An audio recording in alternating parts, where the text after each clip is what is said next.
Assalamualaikum warahmatullahi wabarakatuh.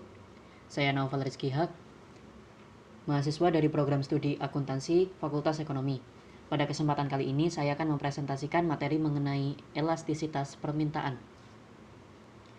Pada pembahasan yang pertama terdapat pengertian dari elastisitas permintaan. Apa itu elastisitas permintaan? Elastisitas permintaan atau biasa disebut dengan price elasticity of demand adalah ukuran besarnya respons jumlah permintaan suatu barang terhadap perubahan variabel yang mempengaruhi, dihitung sebagai perubahan persentase jumlah permintaan dibagi dengan perubahan persentase variabel yang mempengaruhi, atau dengan kata lain perbandingan rasio. Dengan demikian, elastisitas permintaan mengukur derajat kepekaan perubahan jumlah yang diminta terhadap perubahan harga. Faktor-faktor penentu elastisitas permintaan. Yang pertama adalah tersedianya barang substitusi terdekat. Barang-barang yang memiliki substitusi, permintaannya cenderung elastis, karena lebih mudah bagi konsumen untuk beralih dari barang tersebut ke substitusinya. Artinya, semakin tinggi ketersediaan barang substitusi atas suatu barang, serta semakin tinggi tingkat kemampuan mensubstitusinya, maka permintaan barang tersebut menjadi semakin elastis. Yang kedua adalah kebutuhan versus kemewahan. Kebutuhan cenderung memiliki permintaan yang inelastis, sedangkan kemewahan memiliki permintaan elastis. Bagaimanapun perubahan harga suatu kebutuhan, seseorang tidak akan menurunkan frekuensi permintaannya terhadap kebutuhan tersebut. Sebaliknya, apabila suatu kemewahan mengalami kenaikan harga, maka frekuensi permintaannya berpotensi mengalami perubahan. Faktor-faktor penentu elastisitas permintaan yang ketiga adalah pengertian pasar. Elastisitas permintaan dari setiap pasar bergantung pada bagaimana kita mengartikan batas-batas pasar. Pasar yang diartikan secara sempit cenderung memiliki permintaan yang lebih elastis daripada pasar dalam arti luas. Hal ini karena lebih mudah menemukan substitusi bagi barang yang diartikan secara sempit. Faktor penentu keempat adalah jangka waktu. Orang cenderung memiliki permintaan yang lebih elastis untuk jangka waktu yang lebih panjang. Artinya, apabila harga suatu barang naik, maka semakin lama atau semakin panjang jangka waktu, frekuensi permintaan barang tersebut berpotensi mengalami perubahan. Selanjutnya adalah cara penghitungan elastisitas permintaan. Ekonom menghitung elastisitas harga permintaan sebagai perubahan persentase untuk jumlah permintaan dibagi dengan perubahan persentase untuk harga. Berikut adalah rumus elastisitas harga permintaan, yaitu perubahan persentase jumlah permintaan dibagi perubahan persentase harga. Contohnya adalah kenaikan 10% dalam harga roti menyebabkan jumlah roti yang Anda beli turun sebanyak 20%. Maka elastisitas harga permintaan Anda adalah, untuk menyelesaikan studi kasus ini, kita dapat menggunakan rumus elastisitas harga permintaan, yaitu dengan perubahan persentase jumlah permintaan sebesar 20% dan perubahan persentase harga sebesar 10%.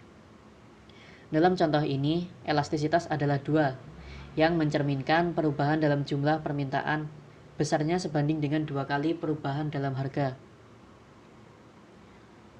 Selanjutnya terdapat metode titik tengah. Metode titik tengah merupakan salah satu cara untuk menghitung elastisitas. Cara standar untuk menghitung perubahan persentase adalah membagi perubahan dengan titik awal.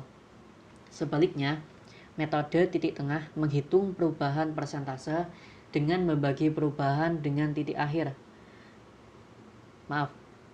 Membagi perubahan dengan titik tengah atau rata-rata antara titik awal dan titik akhir. Kita dapat menuliskan metode titik tengah dengan rumus berikut yang berlaku untuk elastisitas harga permintaan antara dua titik yang dinyatakan dalam H1 sebagai jumlah permintaan awal, P1 sebagai harga awal, dan H2 sebagai jumlah permintaan akhir, P2 sebagai harga akhir. Rumus dari metode titik tengah itu sendiri adalah H2 dikurangi H1 dibagi Hi2 ditambah Hi1 dibagi 2 per P2 dikurangi P1 dibagi P2 ditambah P1 dibagi 2. Pembilang adalah perubahan persentase dalam jumlah yang dihitung dengan menggunakan metode titik tengah. Sedangkan penyebut adalah perubahan persentase harga yang dihitung menurut metode titik tengah. Jika Anda ingin menghitung elastisitas, Anda harus menggunakan rumus ini. Selanjutnya adalah macam-macam kurva permintaan. Kurva permintaan yang pertama adalah inelastis sempurna dengan nilai sama dengan 0. Permintaan inelastis sempurna ialah perubahan harga tidak memengaruhi jumlah produk yang diminta. Dapat dilihat di kurva tersebut, kurvanya berbentuk vertikal. Artinya, berapa saja harga yang ditawarkan, maka frekuensi permintaan tidak akan berubah atau selalu bertambah. Contoh produk dari permintaan inelastis sempurna adalah tanah.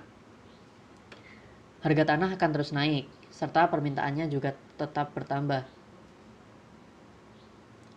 Kurva permintaan yang kedua adalah inelastis dengan nilai kurang dari 1.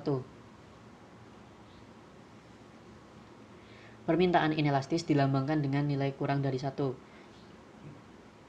Permintaan inelastis ditunjukkan dengan persentase perubahan jumlah yang lebih kecil dari persentase perubahan harga.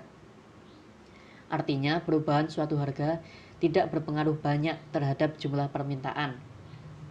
Selain itu, permintaan inelastis juga ditunjukkan dengan kurva permintaan yang cenderung curam. Dapat dilihat dengan kurva tersebut, garis dari kurva terlihat lebih curam.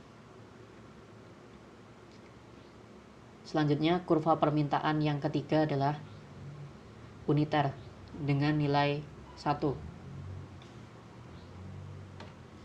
Elastisitas permintaan uniter atau biasa disebut dengan elastisitas permintaan normal adalah ketika persentase perubahan jumlah sama besarnya dengan persentase perubahan harga, yaitu bernilai 1. Elastisitas ini menjadi pembatas antara permintaan elastis dan tidak elastis, atau bisa disebut dengan inelastis. Kurva permintaan yang keempat adalah elastis dengan nilai lebih dari 1.